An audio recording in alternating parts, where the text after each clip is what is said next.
Yuval, thank you for being with us. You look terribly tired.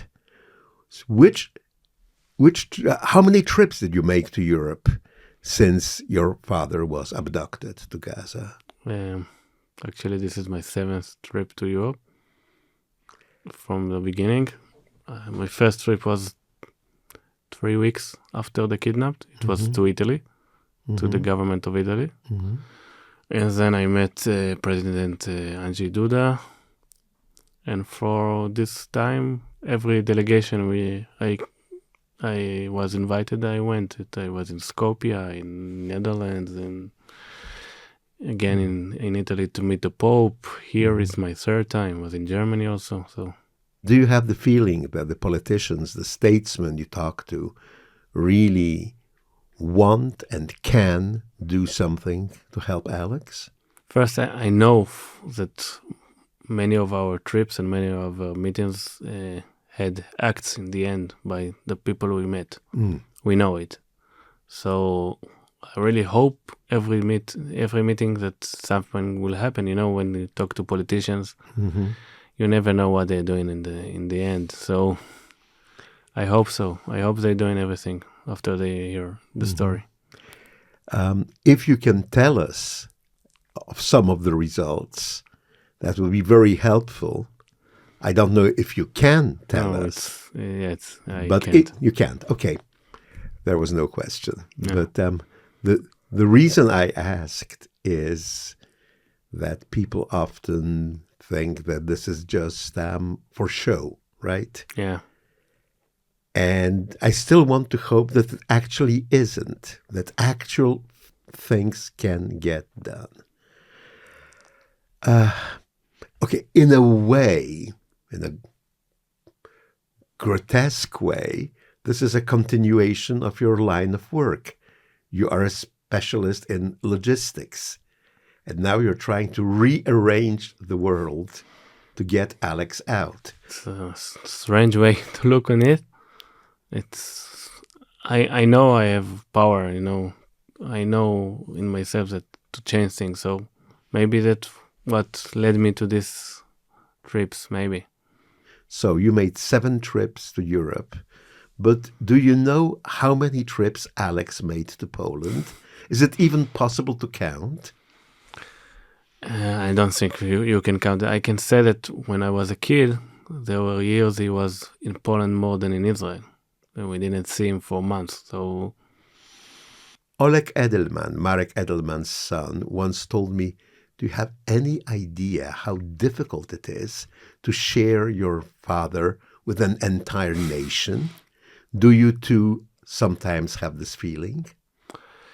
To tell you the truth, I knew he have a lot of friends here and a lot of power here, but I couldn't imagine, because when it began, we got messages from thousands. It was really amazing for us, or for all the family, the people that want to help, and the demonstration here and press on the president office. So now I'm in my 3rd trip. I'm feeling that what you said, that I need to share him with all the Polish people.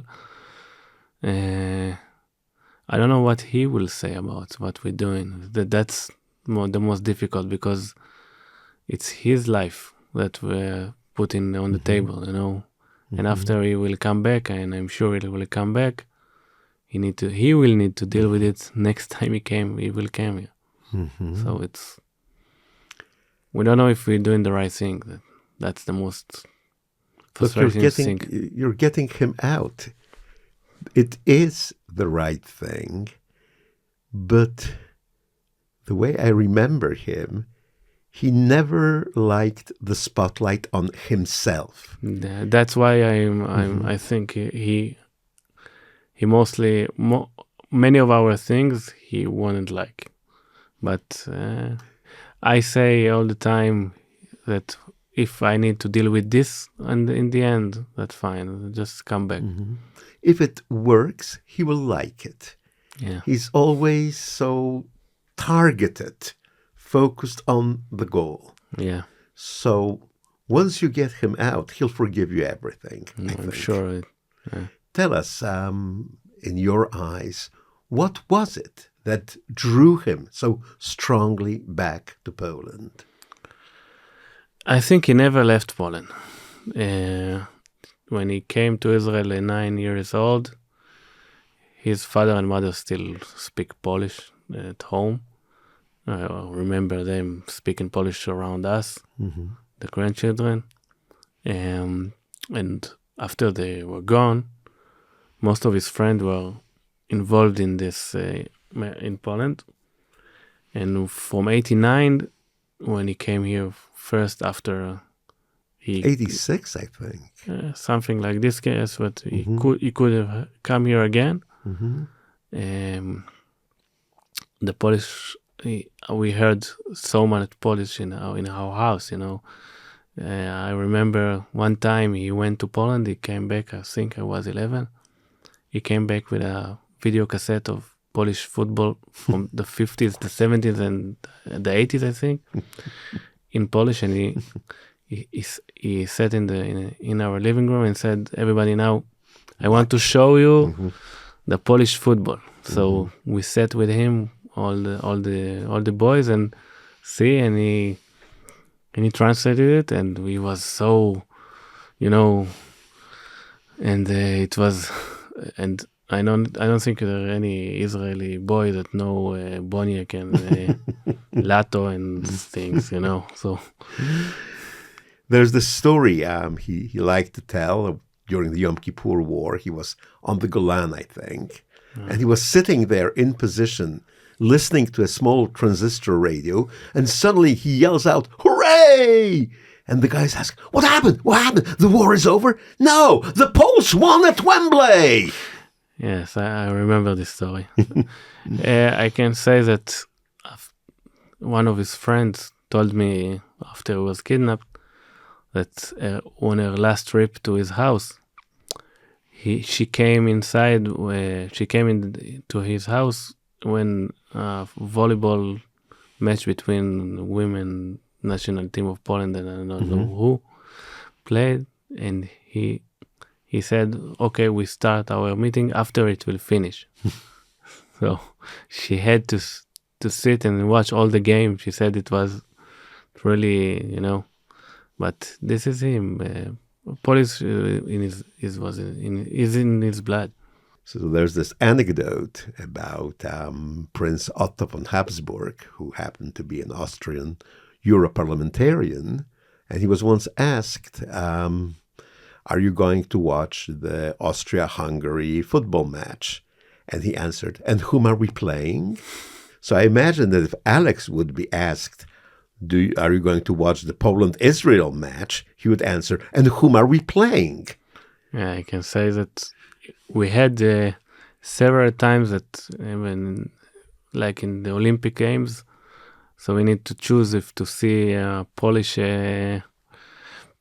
athlete or an Israeli athlete. All the time say your athletes are bad. Let's see the Polish athletes, But yes, we could go on for hours describing his love for Poland. But where does it come from? After all, 9 years. It doesn't mark you for life. First, he's saying about this 9 years it was really affect him. He remember everything. But as I say, that they didn't left Poland in the house. My grandfather and grandmother and him and his sister.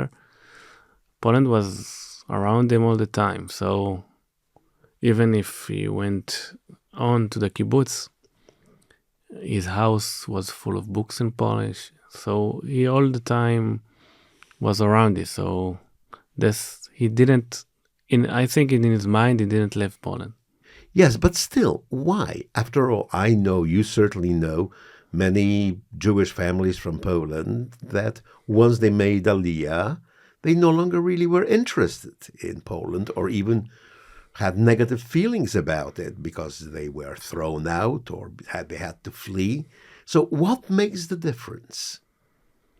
It's from the house. I can say that I don't really remember because I was little, but from the stories I know that my grandfather didn't want to come to Israel. Yeah. He wanted to stay here. So that affected them a lot, I think. And yet, he enjoyed Poland. Yeah. You need to ask him. I certainly will. Because we all the boys didn't connect to Polish culture, you know.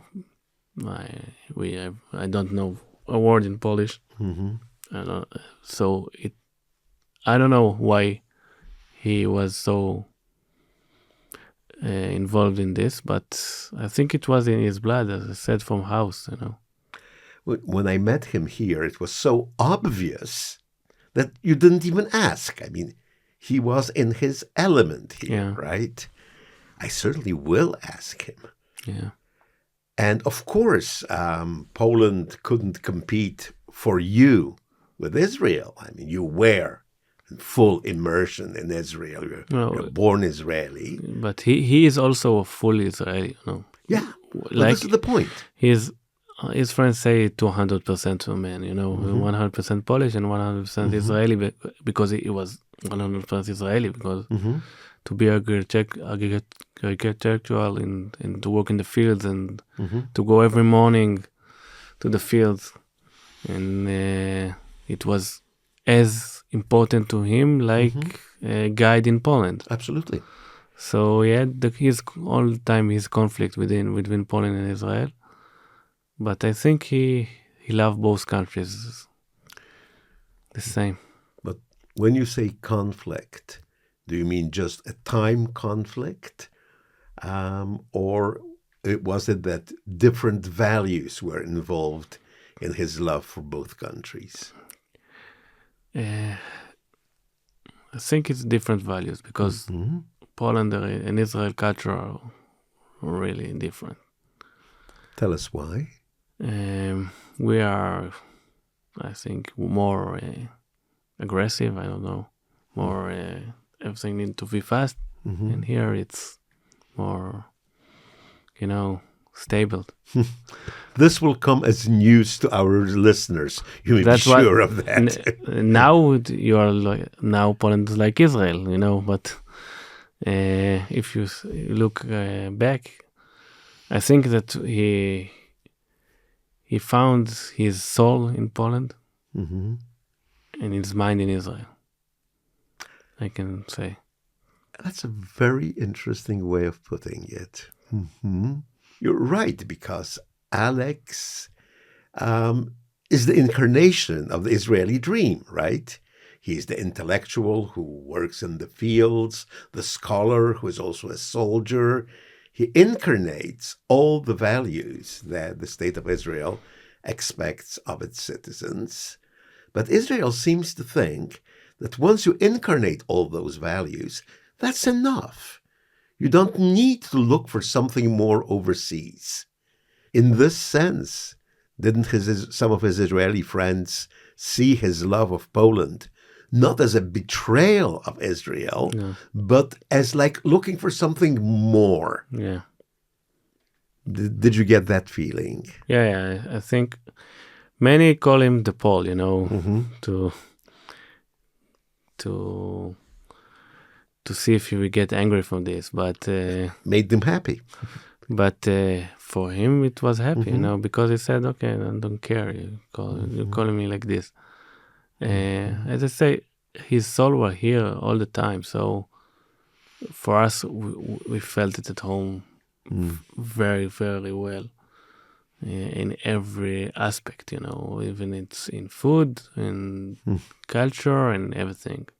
Even though most of the children didn't, you know, were involved in Polish, because we are truly Israelis. So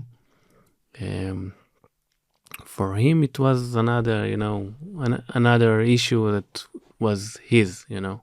So what was it like to grow up as Alex's son, when an important part of him was in a different language and on a different continent? Wasn't it difficult? Yes, of course. But I grew up in a kibbutz, and Okay. I grew up in the former, Mm-hmm. like in the kibbutz. So we grew up in a children's home. Mm-hmm. So most of his trips, it was regular for us. We used to get used to it. But when you grow up as a son of him, you have to know history. Mm-hmm. You have to listen to his lectures at home. It was difficult, but you have to, and you have to listen to his talking about Poland. So I think I know most of many children in Israel about Poland, Mm-hmm. and I saw it when I came here on a delegation of children when I was 18, that many of the things he told my friends I already knew. So it was, for me, I walk, in the end of the group, and after it he said, well, why are you not listening to me? Because I said, you already told me what you told them. So it felt familiar. yes, many things I saw here in the first time I came, I already knew, what to expect. Mm-hmm. And yes, because we felt it at home, as I said. So you knew what to expect, both in the positive and the negative sense, right? Yes, and yes, you can say it like this, yeah. So what were some of the positives and some of the negatives you run into? That's a difficult question. I saw the positive thing was that he was glowing up here. For him, I saw how he's so happy to show me where he grew up. Mm-hmm. I even remember that every time on lunch when all the kids go to McDonald's and stuff, he took me into Polish restaurants. I will show you my dishes, and I didn't like them, so this maybe the negative thing. I don't know, remember something negative, but for me, the negative thing, maybe it's to hear another time every story. So then maybe this was the negative thing. I remember Alex telling me about his military service and his remaining in the unit, although he was really a vatik by then. But his commander asked him and he remained. And Alex says, I don't want to jump. I'm a grown man. I've got 3 kids. It's ridiculous for me to jump with a parachute. And you now yourself are the father of 3 children.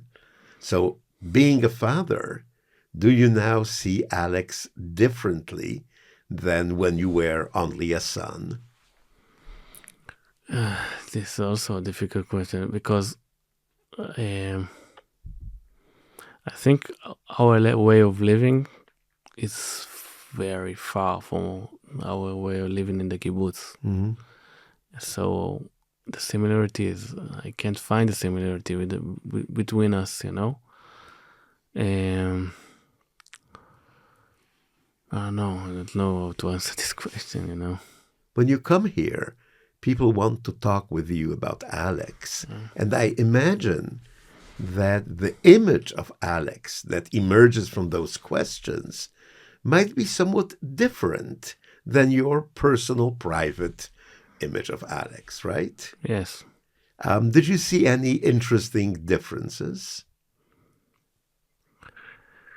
I see it so that for all of his people here is, I think, influential.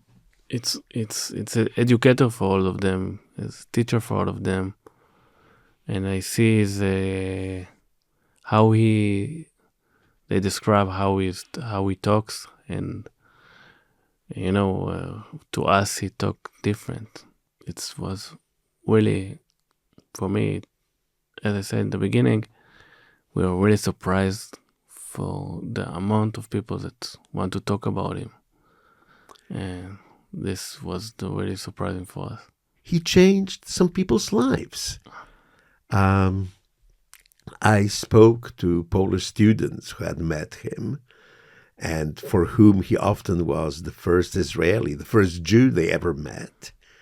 And I can remember at least two of them literally saying, he changed my life. Were you never jealous of that? Your dad going somewhere and changing people's lives? Jealous? No. I'm glad. It's make us, emotional. It's for us. Everyone he can affect. It's good for us. Not jealous.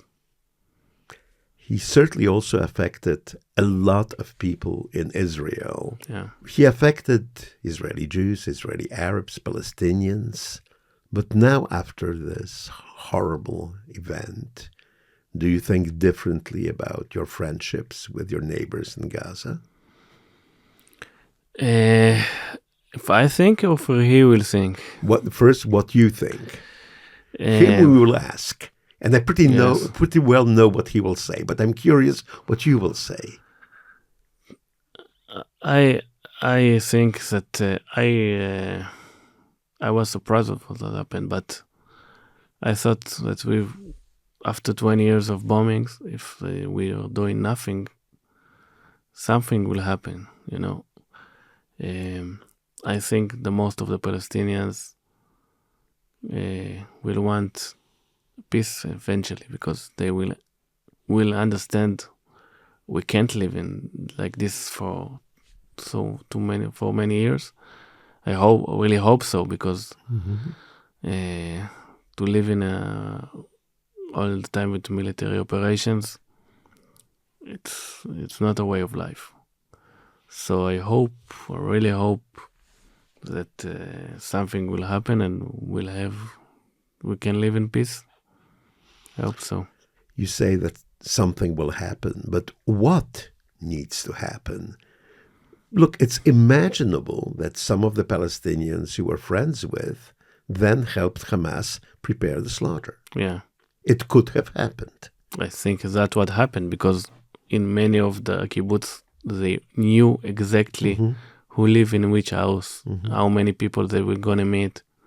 So they had to have information from inside. We really don't know from where they had this information. I think Israel will check it and research what happened, and I hope we'll get results. We'll understand what happened, so it won't happen again.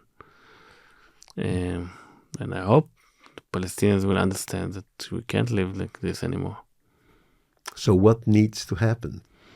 I don't know. You need to ask the politicians. I don't know. I have the feeling I really don't want to ask the politicians anymore. I'm completely fed up with the answers I get. I'm much more interested in the answers you can give me. What needs to happen?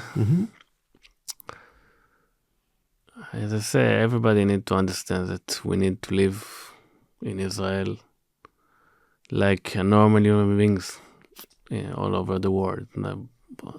Unfortunately, there are many places in the world that still didn't live like normal human beings. But first, we are humans, all of us. The Palestinians, most of them, want to live, don't want to rule by other organizations. So I hope the international community will help us vanish Hamas and vanish all these terrorist organizations, so we can live in peace all over the world, because first it will be Hamas, it was Daesh, Al-Qaeda, now Hamas, next time it can be a terror organization in Europe. It's, in Sweden and in other countries, there are already military militias in there. So I really hope that the international community will wake up, because I think the solution to this conflict It depends on the international community, and not on Israel and not on the Palestinians, because it's not only our conflict. That's what everybody need to understand when they look, in narrow about it, what happened in Israel, and say this is your responsibility. They don't understand that we knock on their door. So what is the responsibility of the international community in this case? They need to first pressure the countries that are supporting these terror organizations. I think they need to work somehow to condemn them from the international community. And then something will happen, but unfortunately I'm not so optimistic that something like this will happen. I don't really see the UN condemning Turkey, Iran, Russia. So if this doesn't happen, what will? I don't think, to tell the truth, the way the UN is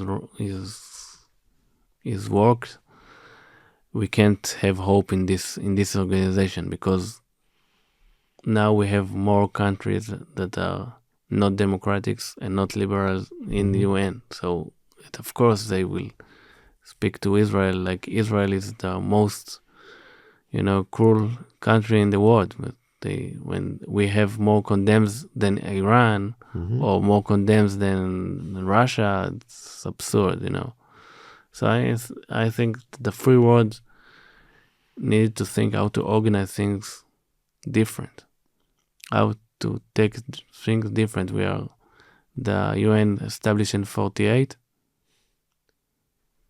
Maybe it's not really, we need to do something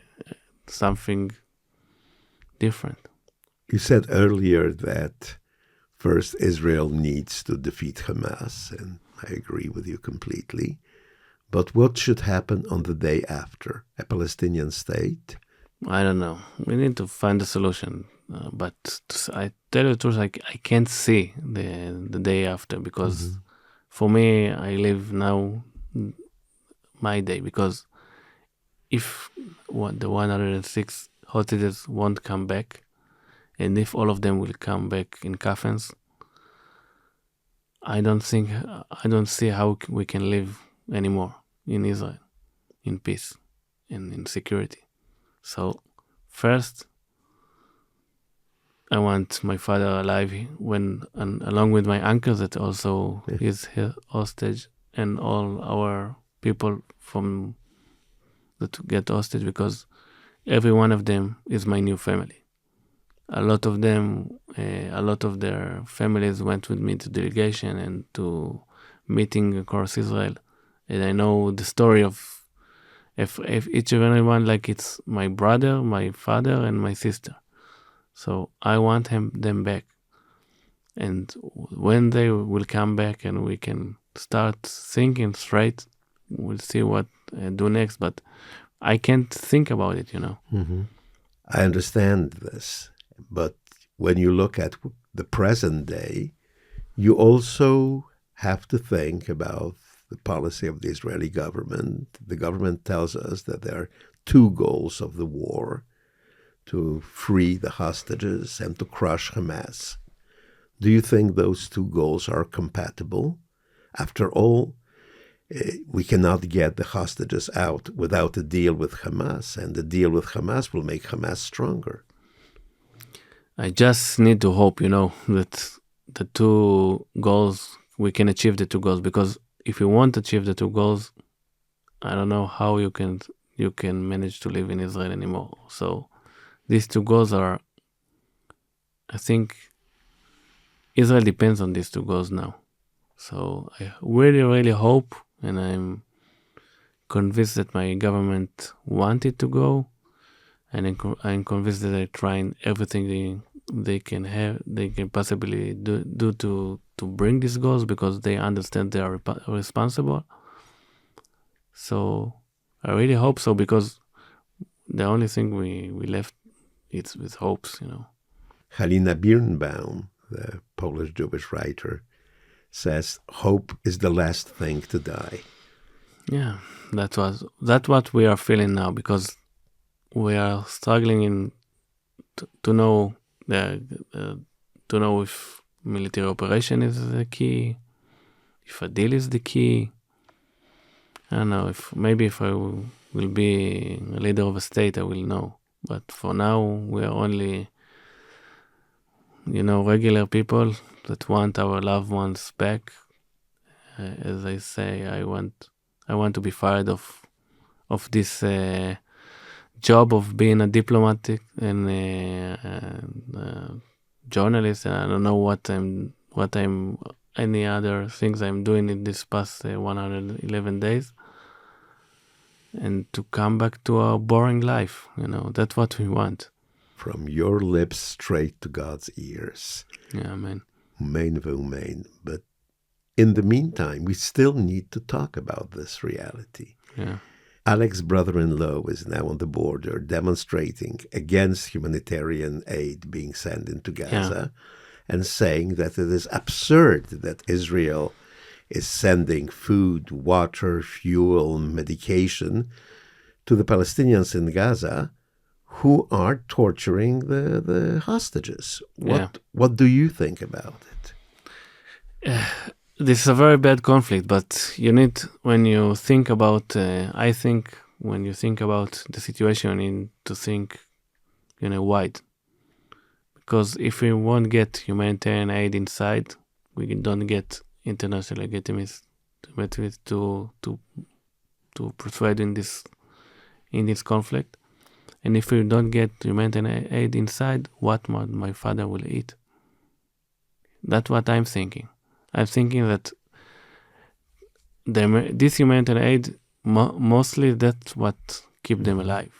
Mm-hmm. So where it's a very bad conflict, because you see the Palestinians, that many of them made things in our kibbutz that now sit in the humanitarian corridor like they are normal civilians and getting food and water after what they did. But I think we need to think wide on everything. When we demonstrate, we can demonstrate. It's important to say this, but in the end, it's also important to get inside humanitarian aid. There is no unanimity in the community of the families about the proper strategy. There are those who say that we need to put maximum pressure on Hamas to force them to give up the hostages. And there are those who say we need to make the maximum concessions to Hamas in order to buy out our loved ones. Where do you place yourself in this divide? I will say something that will sound awkward, Everybody writes. Because nobody knows what will affect to finish this situation. So I say, do everything you think could help. Everybody will do what they think could help. It will help. So I am, from my point of view, I'm trying to use my father's power for international pressure, because I think it's the most important thing in this conflict. I can say that even in our family, my brothers don't think the same. So everybody needs to do what he can do. And maybe I'm right, maybe the other one is right. I don't care, unless we are trying to do something. I have this feeling when we are discussing this matter here in safe Warsaw, it is as if we were discussing events on Mars. That the difference in the existential situation of Poles here and Israelis and Palestinians there is just mind-boggling. Do you think that when someone lives here in safe Poland, can they understand the essence of this drama, or is it simply beyond our imagination? I will say something I don't know if everybody will like to hear, but you say safe Poland and safe Warsaw. when these things happen in the world and nobody doing nothing in Ukraine and in Israel, there are no safe place all over the world. When people will realize they're in danger because they're doing nothing, then they will realize what's happening in Israel. And because a lot of people, I see it across Europe, don't understand what's happening in their backyard. And when they will understand, it will be too late. So I really hope that our conflict and Ukraine conflict and other conflicts around the world that's happening now, because a lot happening now around the world, will open the eyes of, as I say, the free world. That this is a war of the free world against evil. Do you have the feeling that the 30s of the 20th century are coming back? Yes. Unfortunately, when you know history and look at the history, and when you are Alex's son, you know history very well. I can see things that happening before Second World War. This is very frightening because we see world wars coming toward us. I hope it will somehow blocked, but it will blocked when the free world will understand that it have to be, because I think most people in our planet want to live peacefully, and we have too many leaders in many countries that don't want us to live peacefully, because these conflicts gave them money, gave them connections, so they want it to happen. As we well know, for evil to triumph, it is sufficient for good people to do nothing. So what would you tell the good people? What should they do?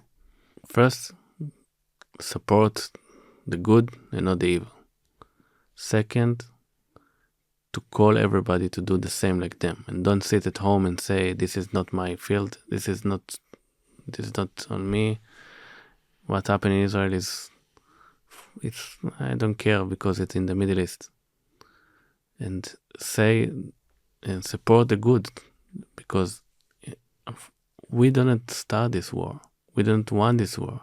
Hamas came in the kibbutz I grew up. In October 7th, they had 350 people. More than 100 were killed or kidnapped. Many of the kills were raped. I can say that many were tortured. The houses, I can say that I can tell you that my sister's house was burned on them. So